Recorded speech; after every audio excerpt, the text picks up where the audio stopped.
तो episode number 7 Breaking Bad season first का last episode. Scene start होता है एक स्कूल मीटिंग से, जहाँ पे पेरेंट्स भी आए हुए रहते हैं और अभी अभी ह्यूगो को जो पकड़ा है उसके बारे में डिस्कशन हो रही होती है। डीए और उनकी प्रिंसिपल उनको दिलासा देती है कि सब ठीक है, उनको वरी करने की कोई ज़रूरत नहीं है। फ्रैंक उसी मीटिंग में बोर होने लगता है और स्काइलर को फिंगर करने लगता है। मीटिंग खत्म होने के बाद स्काइलर और वॉल्टर कार में ही सेक्स करते हैं। अब जेसी उसके आन के घर में नहीं रह सकता क्योंकि वहाँ सब ब्लड वगैरह सब हो चुका है, तो इसलिए अब जेसी उसको सेल करना चाहता है। तब कुछ क्लाइंट्स आए हुए रहते हैं जेसी के यहाँ और जेसी वैन में ही पड़ा हुआ रहता है। वॉल्टर तभी वहाँ आ जाता है और जेसी को जाकर बोलता है कि वो अब सब पैसे ले आया है टूको से। जेसी ज़रा नाराज़ हो जाता है कि क्यों अभी वॉल्टर को टूको से बिजनेस करना है। वॉल्टर उसे एक्स्ट्रा 15K भी दे देता है। वॉल्टर जेसी को ये भी बताता है कि हमें अब 2 पाउंड्स प्रोडक्शन करना पड़ेगा। तो जेसी उसको बताता है कि ये इम्पॉसिबल है क्योंकि उन्हें बहुत सारा सूडो लगेगा और इतना सूडो लाना एक इम्पॉसिबल बात है क्योंकि ड्रग स्टोर पर जाके बहुत ही कम अमाउंट में ही एक सूडो मिलता है। नेक्स्ट सीन में स्काइलर और वॉल्टर डॉक्टर से मिलने आए हुए रहते हैं। तभी डॉक्टर सब बोलता है कि सब ठीक ठाक चल रहा है। स्काइलर डॉक्टर को बताती है कि वॉल्टर की तबीयत अब बहुत ही अच्छी होती जा रही है, उसकी एनर्जी भी बढ़ चुकी है और उसकी सेक्सुअली भी ये बहुत एक्टिव रहने लग रहा है।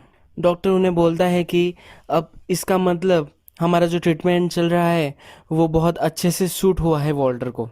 नेक्स्ट वीक वॉल्टर और जेसी जब टुको को मिलते हैं तब उनके पास बहुत ही कम मैथ होता है, वो आधा पाउंड भी नहीं होता। वॉल्टर ने एक डिस्टिंक्ट कार स्क्रैप की एक जगह चुनी होती है, उस जगह कोई आता जाता नहीं, तो जेसी पहले ही उसको बताता है कि मॉल में हमें करना चाहिए था या किसी पब्लिक स्पेस में करना चाहिए था, वो ज़्यादा सेफ होता है। टुको भी यही बात वॉल्टर से बोलता है।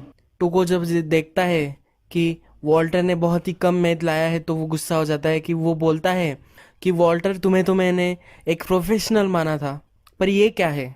तो गुस्सा होकर सिर्फ आधे पाउंड के ही वो उसे पैसे दे देता है, पर वॉल्टर बोलता है कि मुझे वो पूरे पैसे चाहिए, ये एक बिजनेस का इन्वेस्टमेंट समझ लो और मुझे पूरे पैसे दे दो।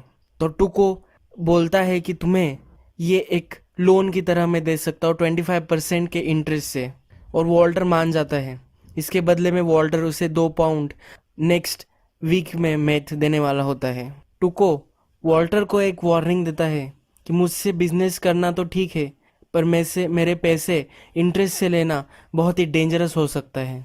जैसे वरीड हो जाता है और वॉल्टर को बोलता है कि तुमने ये क्या कर डाला। जैसे बहुत ही टेंशन में होता है तब वॉल्टर उसे बताता है कि अब हम डायरेक्टली सीडो से नहीं करेंगे।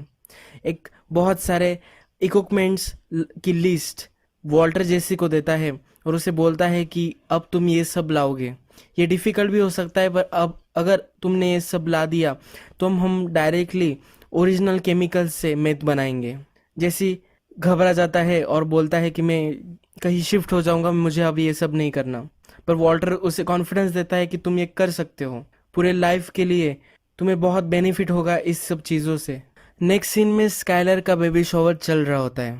बेबी शॉवर की जो शूटिंग वॉल्टर जूनियर कर रहा होता है, तो वॉल्टर वहाँ एक बहुत अच्छी स्पीच देता है अपनी बेटी के लिए। वो अपनी बेटी को देख नहीं पाएगा, तो इसलिए वो बहुत ही अच्छे मैसेज अपने बेटी को देता है। बेबी शॉवर में जब सब प्रेजेंट्स खोल रहे होते हैं तब मरी भी स्काइलर के लिए एक प्रेजेंट लाती है। वो एक टियारा होता है जिसमें डायमंड्स और गोल्ड का भी वो बना हुआ होता है। हैंक वॉल्टर को बोलता है कि तुम्हारे पास कुछ पीने के लिए है क्या। तो वो अपने बैकयार्ड में दोनों पीते हैं और तभी हैंक एक क्यूबन सिगार निकालता है। तो वॉल्टर उसे कहता है ये तो इलीगल है। तो हैंक बोलता है इतना तितना चलता है। तो उनमें डिस्कशन होता है कि हम कैसे ये लाइन ड्रॉ कर सकते हैं कि क्या इलीगल या क्या लीगल है। कुछ साल पहले मैथ भी लीगल था, अब ये इलीगल हो चुका है। अगले साल क्या लीगल होगा इसका कोई पता नहीं है। वॉल्टर अपने एक्शंस को जस्टिफाई कर रहा होता है, पर तभी हैंक उसे बोलता है कि कुछ चीज़ें इलीगल ही होनी चाहिए क्योंकि उससे लाइव्स तबाह हो जाती है, जैसे कोकेन। तो यही ये डिस्कशन ख़त्म हो जाती है। प्रीवियस सीन में जब स्काइलर डॉक्टर से बात कर रही होती है तो वो एक अल्टरनेटिव मेडिकेशंस मतलब कुछ थेरेपी वगैरह इस जैसी चीज़ों के भी डॉक्टर को पूछती है। तो वॉल्टर अब उसे अच्छा सा टाइम चाहिए मैथ कुक करने के लिए, तो वॉल्टर स्काइलर को एक प्रोग्राम के बारे में बताता है जो नज़दीक ही होता है, और वो उसे बताता है कि वीकेंड्स में मैं जाना चाहता हूँ। इससे वॉल्टर को एक टाइम मिल जाएगा मैथ कुक करने के लिए। अब नेक्स्ट सीन में हम जेसी की गैरेज में होते हैं। जेसी ने सब सामान लाया हुआ होता है।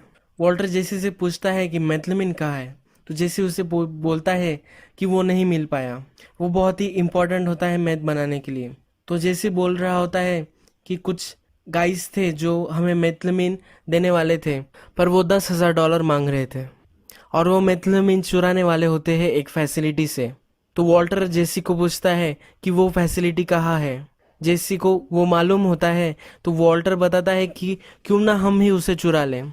जेसी उसको बोलता है कि वह एक गार्ड भी होता है और वह एक बड़ा सा लॉक है जिसे हम नहीं खोल पाएंगे। तो वॉल्टर को एक आइडिया आता है।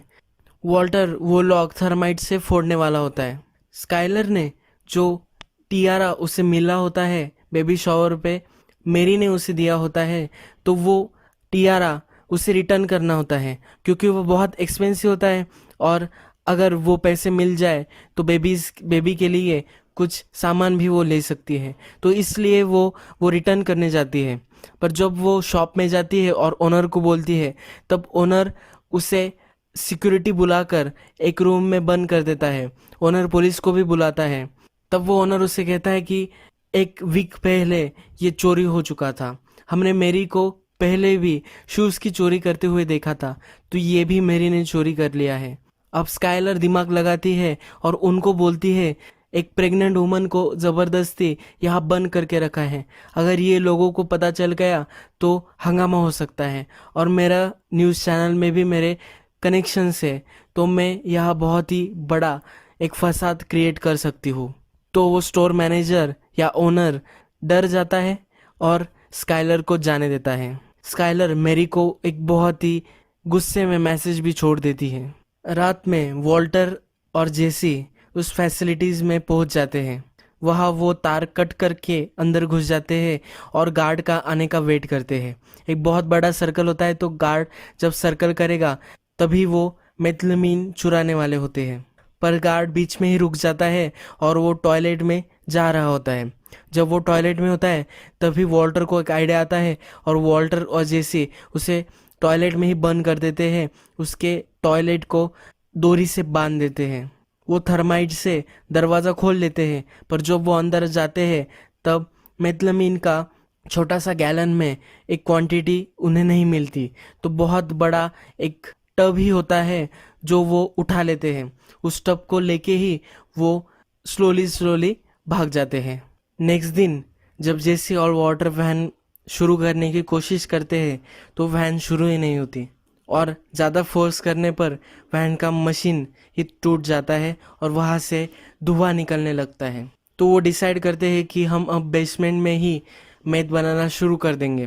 पर जैसे हमें एपिसोड के फर्स्ट में दिखाया गया कि जेसी अपनी प्रॉपर्टी सेल करना चाहता है, तो उसकी जो एजेंट्स होती है, तो उसने उसी दिन ओपन हाउस रखा हुआ होता है।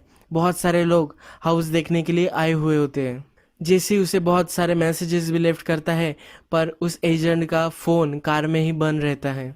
तो जेसी को बेसमेंट के दरवाजे को पकड़ कर रखना पड़ता है, यानी कोई अंदर ना आ सके।